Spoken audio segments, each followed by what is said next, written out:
It was interesting listening to Kemi Badenoch, but well, it wasn't that interesting, by the way, that some of what she said was of interest, I think we can reasonably say. And particularly, you know, it's a hard gig, but it's one I don't have a lot of sympathy with, bearing in mind she was part of the last administration. You can't completely wash your hands of all those other areas of life, from Brexit to net zero, when you were endorsing it and going into TV and radio studios and selling it at the time. Very hard to take somebody seriously when they have been part of an administration that on so many fundamental issues failed. And immigration would be the obvious one. There was literally no, not even work in progress. I mean, just nothing happened. The Rwanda thing, well, would that have, we don't know, massively expensive. Pretty sure there was a much easier way to deal with people rowing over on boats to the Isle of the UK. Nonetheless, she says, migrants who refuse to embrace British culture should find somewhere else to live. Now, you can say this as a black woman. You couldn't say it as a white woman or a white man, for that matter. They're words that would be associated with either a different time or a different kind of political thinking. But that's what she said. It's a hardline stance. She says she will cut immigration as well as restore voter trust. This was her first major speech. I mean, they keep saying the first major speech of the year. I'd say this was her first major speech. She said, we simply cannot take all the millions of people who want to come here from elsewhere. We were telling the government of which she was a senior part of, we were saying this for years. Even mad old lefties were going, yeah, I think we've kind of overdone it on the numbers. I mean, really? Really? Our country is our home. It's not a hotel, was the words she gave. If people arriving don't want to integrate into British culture, they shouldn't be there. Look, I've lost count of how many leaders or politicians I've heard say a variant of exactly that. If you don't want to integrate into British culture, you shouldn't be here. You know, we want people to sing from the same hymn sheet. You know, we're all British. We respect diversity, but we should all have a kind of common aim, common purpose, an underpinning of commonality. That seems to... So many politicians have said that over the years. She says it's not controversial to say... No, it's not controversial to say that. What is slightly more difficult is finding out how you do it. She said the party would learn from mistakes, and she was...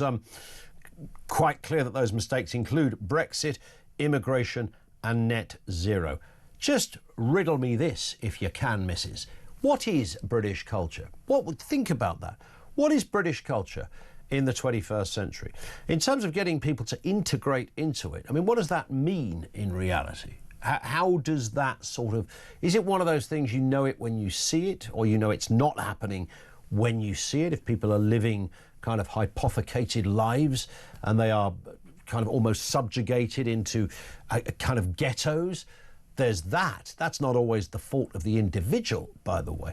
What is British culture in the 21st century? We can talk fish and chips, the seaside and a stick of rock, land of hope and glory. We can talk the Beatles, Oasis, a full English and even Coronation Street. We can even look at great authors, Dickens, Woolf. We can talk bagpipes and choirs, a cup of tea and cricket. We can mention Wimbledon and the royal family, a healthy dose of stiff upper lip, red phone boxes and a Sunday roast. Sure, we can do all of that. They're things, right? They're things associated with us, much like garlic and a baguette is associated with the French. I get it, all right? They are things. In terms of our culture, what is our culture? And the more I thought about that question, after looking back on Kemi Badenoch's speech, I would have liked to have heard a little bit, perhaps, from Kemi Badenoch as how she maybe defined British culture.